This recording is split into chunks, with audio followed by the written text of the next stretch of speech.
제가 군 생활할 때 한 번은 북한의 무장공비가 침투했다라고 하는 첩보 때문에 3군 사령부의 모든 부대가 비상이 걸린 적이 있었습니다. 그 몇 명의 무장공비 때문에 거의 수만 명의 군인들이 며칠 동안 잠도 못 자고 경계 근무를 섰던 것을 기억합니다. 얼마 되지 않는 그런 무장공비가 넘어왔다 돌아갔는데도 정말 전 부대가 긴장 상태로 있었던 시간이었습니다. 오늘 우리가 읽었던 본문도 비슷한 상황을 우리에게 설명해 주고 있습니다. 불과 몇 사람인 바울의 전도팀이 한 도시를 긴장시키는 것을 보게 됩니다. 오늘 본문은 이렇게 시작합니다. 1절입니다.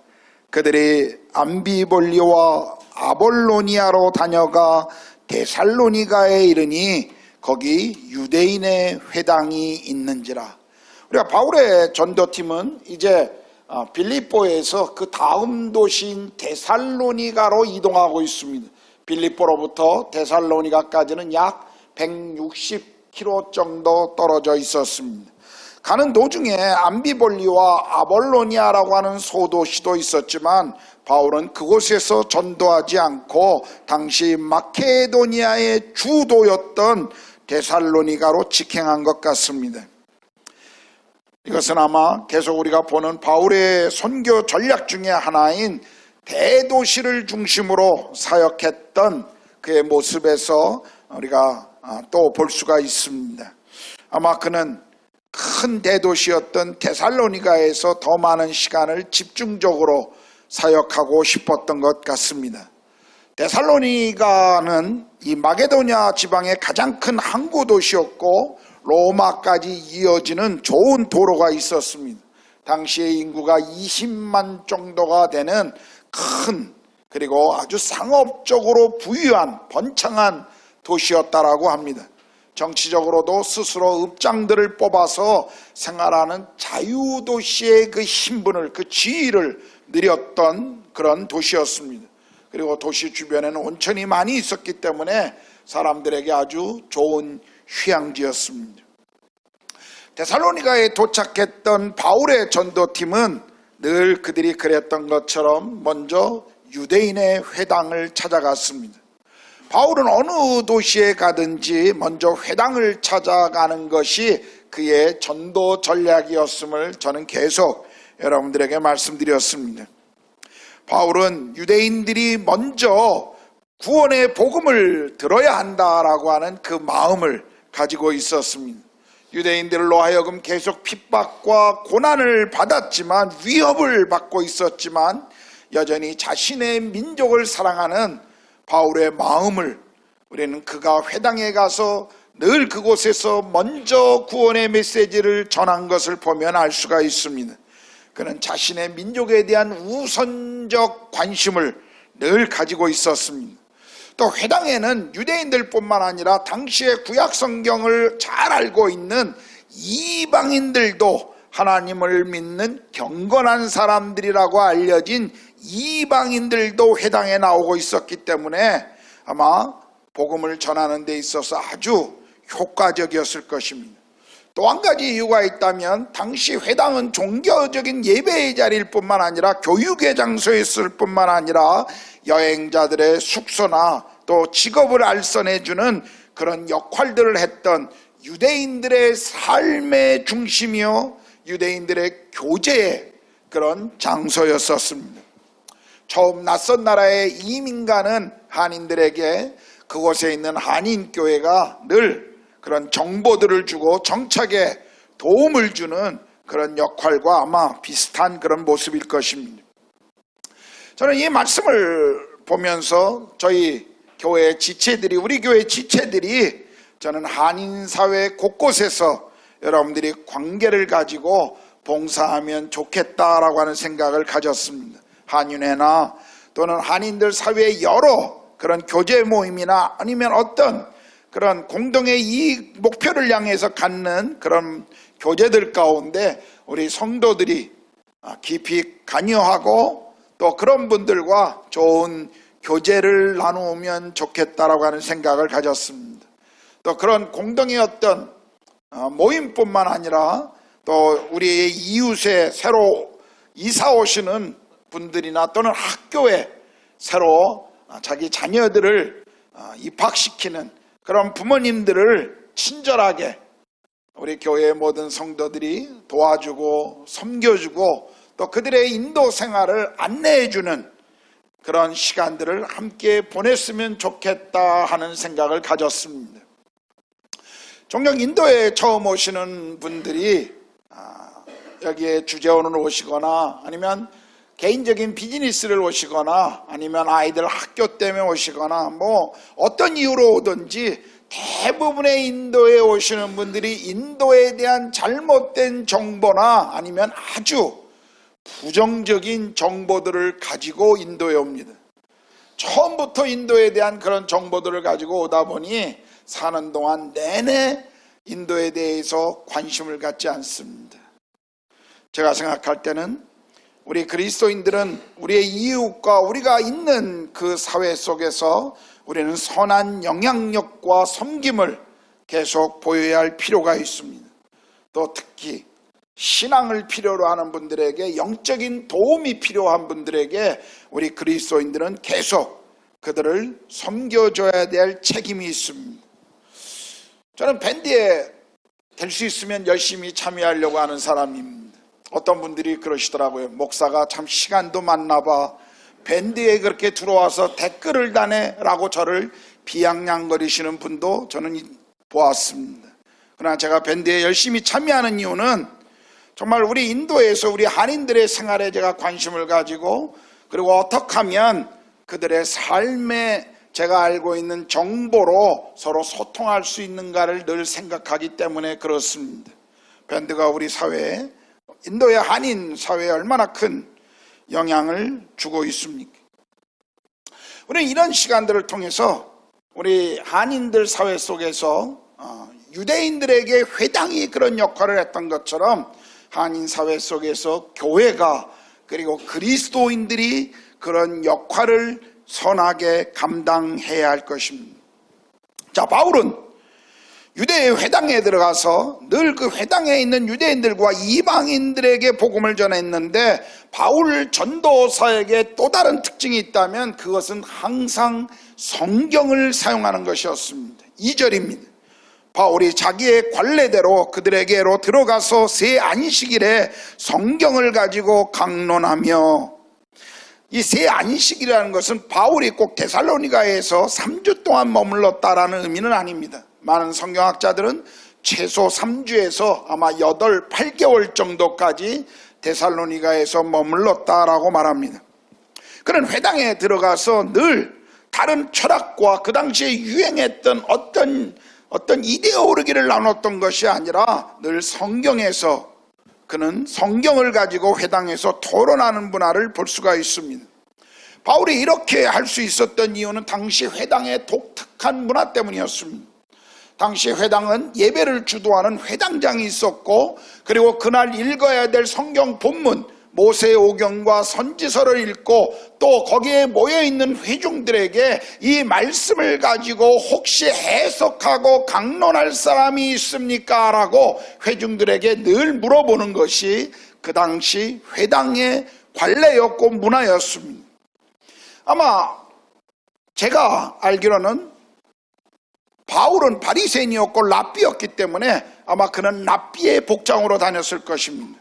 오늘 인도에서 사역하는 어떤 그리스도인들이 주황색 옷을 입고 사제같이, 이 힌두교 사제같이 복장을 하고 전도하고 있는 전도자들이 있습니다. 대표적인 분들이 인도의 성자라고 하는 썬다싱이, 그는 주황색 옷을 입고 늘 사람들에게 가서 예수 그리스도의 복음을 전했습니다. 왜냐하면 사제의 옷을 입고 있는 그 주황색은 사람들이, 힌두교 사람들이 그를 맞이하고 대화하는 데 있어서 굉장히 쉽게 저촉점을 주었기 때문이었습니다.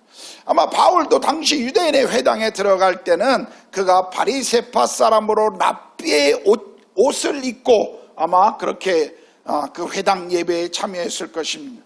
그래서 누군가 이 말씀을 강론할 사람이 있습니까? 라는 회당장의 초청이나 아니면 바울이 입고 있는 랍비의 복장을 보고 회당장이 당신이 와서 좀 우리에게 당신이 아는 말씀을 강론해 달라고 하는 그 요청을 받을 때마다 그는 구약 성경에 말씀하고 있는 그 메시아가 바로 내가 전하는 예수 그리스도라고 하는 것을 계속 바울은 강론했을 것입니다.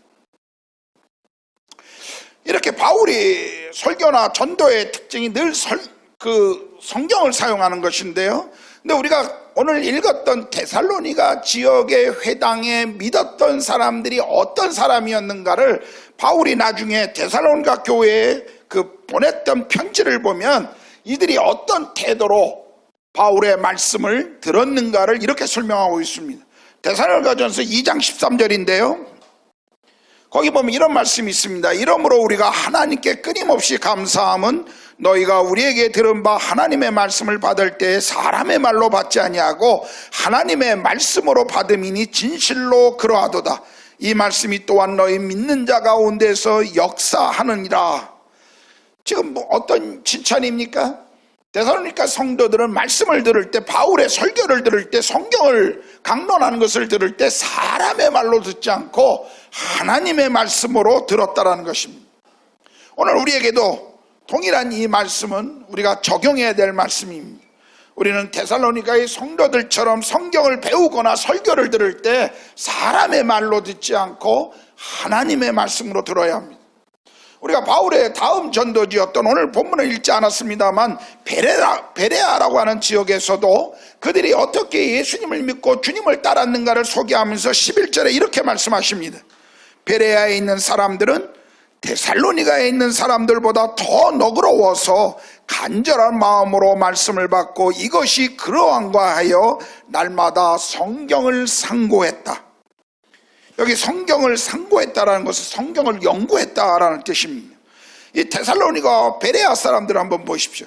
그들은 설교를 듣고 성경에 대한 강론을 들을 때마다 사람의 말이 아닌 하나님의 말씀으로 들었을 뿐만 아니라 성경을 연구하는데 열심이었던 사람들이었습니다. 그저 그들은 설교자의 하는 말을 맹목적으로 그들의 가르침을 그냥 따르고 믿었던 사람들이 아니었습니다. 이것이 정말 그러한가 하여 성경을 연구했고 성경을 그들의 해석의 기준으로 삼았던 사람들이었습니다. 우리가 디모데후서 3장 16절 17절을 보면요, 모든 성경은 하나님의 감동으로 된 것으로 교훈과 책망과 바르게 함과 의로 교육하기에 유익하니 이는 하나님의 사람으로 온전하게 하며 모든 선한 일을 행할 능력을 갖추게 하려 합니다 라고 말씀하십니다. 여러분, 성경은 우리의 믿음의 기초일 뿐만 아니라 완성입니다. 성경은 우리가 주님을 따라가는 삶을 가르쳐주고 우리를 인도해 줍니다. 저는 목사로서 최선을 다해서 하나님의 말씀의 이 본문을 올바르게 해석하고 또 연구하고 또 여러분들에게 열심히 가르칠 것입니다. 여러분, 우리 교회는 어떤 재미있는 프로그램보다도 또 어떤 다른 흥미로운 것보다도 우리는 하나님의 말씀인 성경을 배우는데 아마 더 관심을 갖고 또 이제까지 그래왔고 앞으로도 그럴 것입니다. 제가 소망하기는 우리 교회 모든 성도들은 정말 성경을 사랑하는 성경의 사람들이 되기를 소망합니다. 우리는 정말 그래야 합니다. 여기 데살로니가 성도들이 그랬던 사람들이었습니다. 자, 우리는 본문에서 이 복음 전도에 있어서 성경이 얼마나 중요한가를 배우고 있는데, 그러나 더 중요한 것은 본문이 주고 있는, 그리고 더 중요한 것은 전하고 있는 이 메시지의 내용이라는 것입니다. 자, 바울이 성경을 사용하고 있는데 어떤 메시지를 전했죠? 3절입니다. 3절에 보면 바울은 이렇게 말합니다. 뜻을 풀어 그리스도가 해를 받고 죽은 자 가운데서 다시 살아나야 할 것을 증언하여 이르되 내가 너희에게 전하는 이 예수가 곧 그리스도라 하니. 여러분, 바울은 회당에서 구약 성경을 가지고 강론하면서 그 강론의 주제가 누구를 가르치고 있는가를 늘 그는 해석했습니다. 구약 성경에서 말하고 있는 메시아가 누구인가를 바울은 늘 강론했는데, 특별히 예수 그리스도의 십자가와 부활의 사건에 그는 초점을 맞추고 말씀을 전할 뿐만 아니라, 바로 내가 전하는 그분이 예수가 그리스도다, 이 그리스도 메시아라고 하는 것을 계속 강조하고 있었습니다. 여러분, 복음은 예수 그리스도에 대한 내용입니다.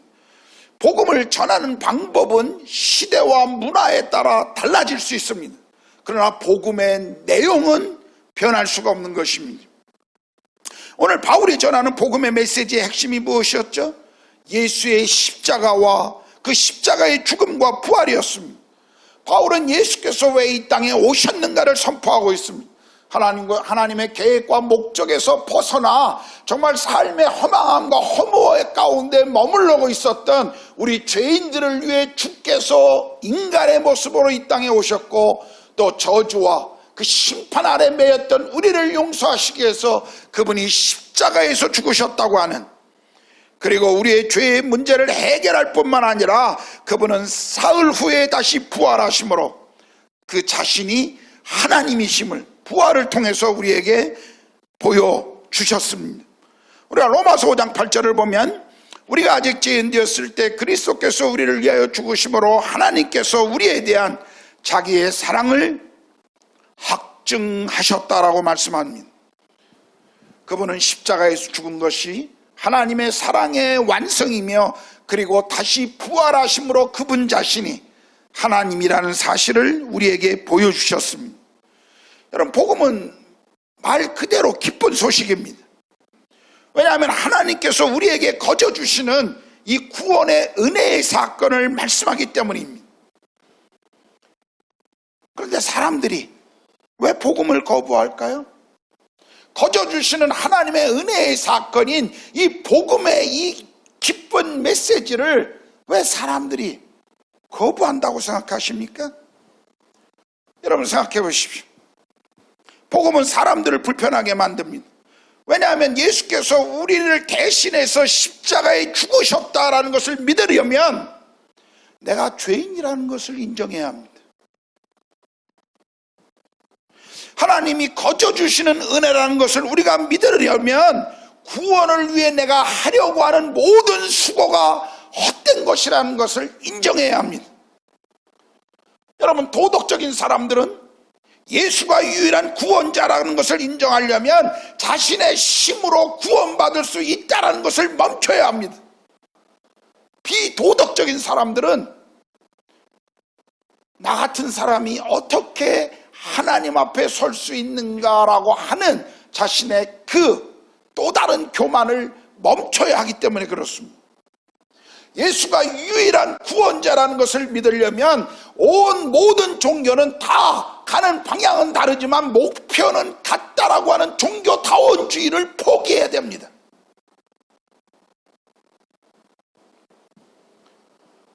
우리는 복음의 진리는 사람들 사이에서 굉장히 편협적입니다. 많은 분들이 저에게 그런 질문을 합니다. 그리스도인들은, 기독교인들은 왜 그렇게 독선적입니까? 왜 기독교에만 구원이 있다라고 말합니까? 저는 그 얘기를 들을 때마다 늘 같은 대답을 합니다. 예, 우리는 독선적입니다. 예수 그리스도 외에는 다른 구원이 없다는 것을 저는 믿고 그렇게 전하고 있습니다. 왜냐하면 그것은 내 생각이 아니라 하나님이 우리 가운데 보여주신 복음의 메시지이기 때문에 그렇습니다. 여러분, 복음은 사람들을 불편하게 만듭니다. 복음은 사람들을 긴장 상태를 만듭니다.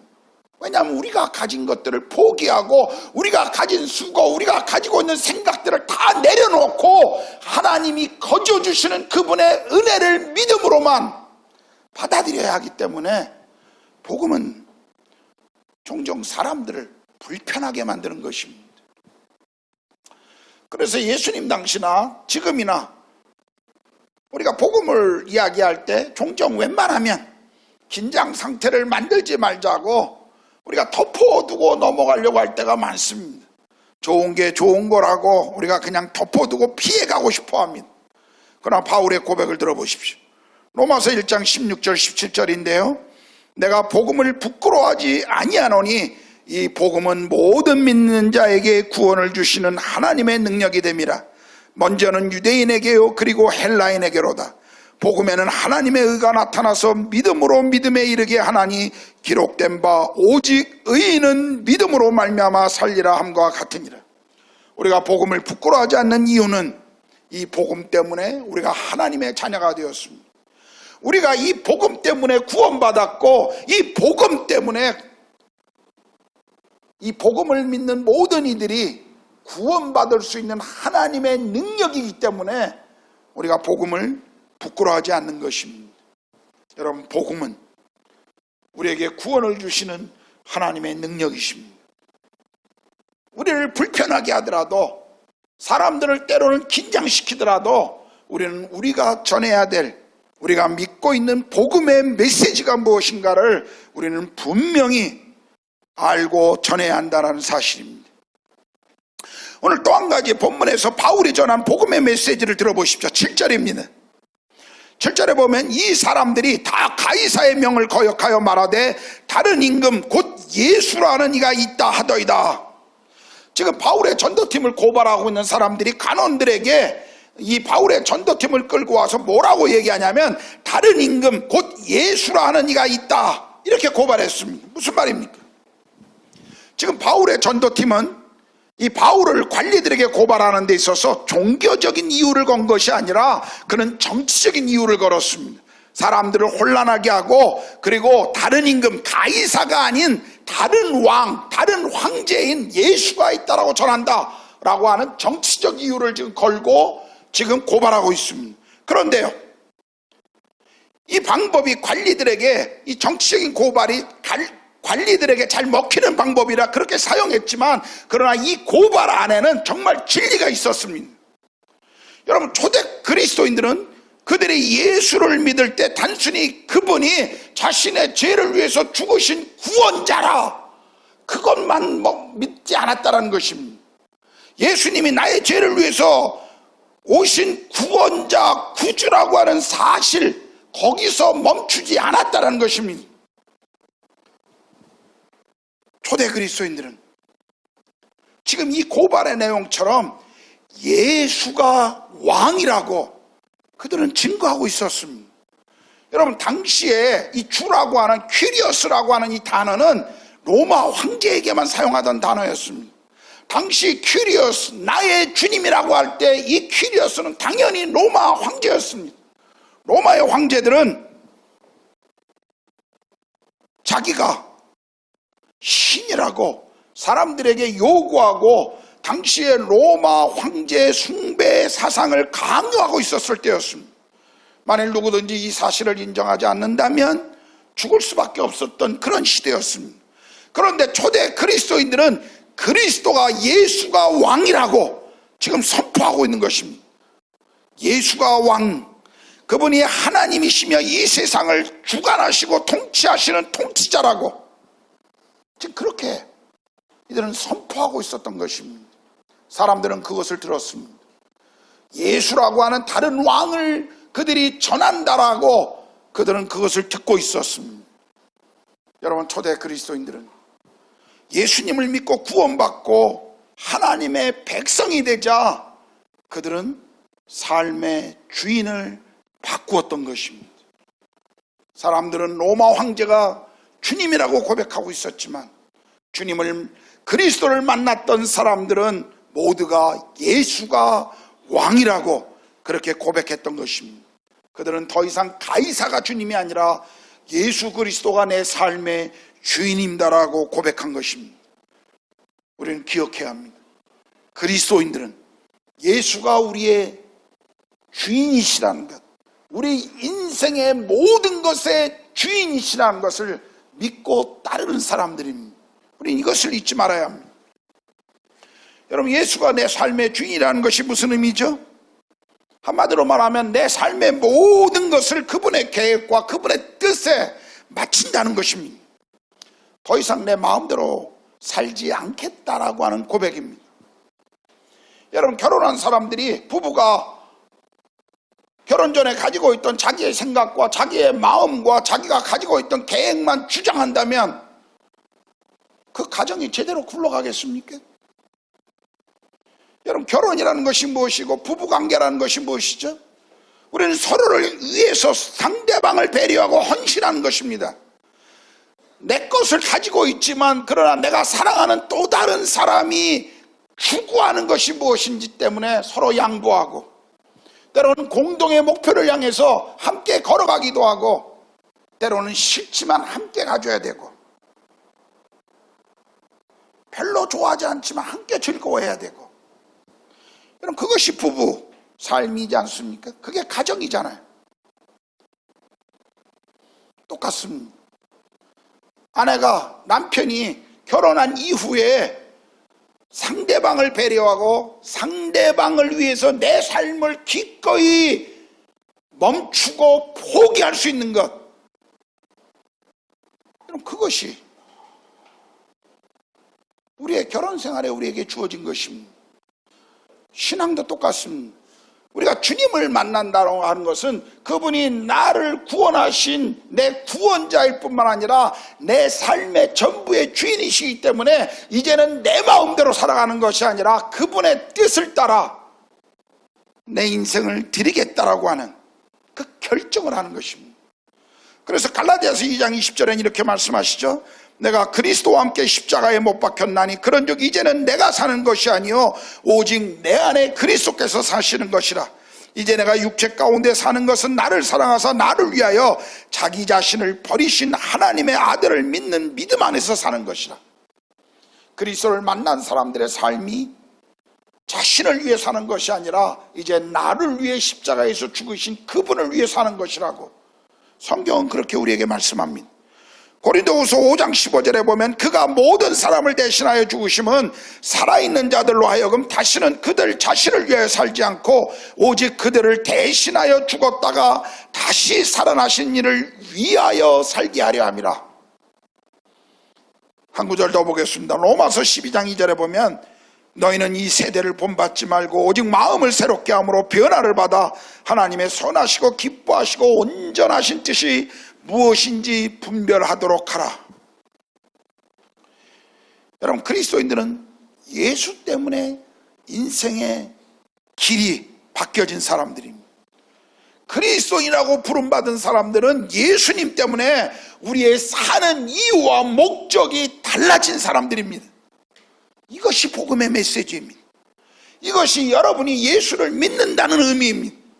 예수 그리스도, 그분이 나의 구세주이시며 주님이십니다. 그것이 복음의 메시지인 것입니다.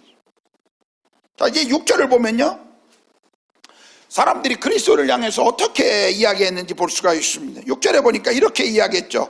천하를 어지럽히는 사람들이 여기에 왔다.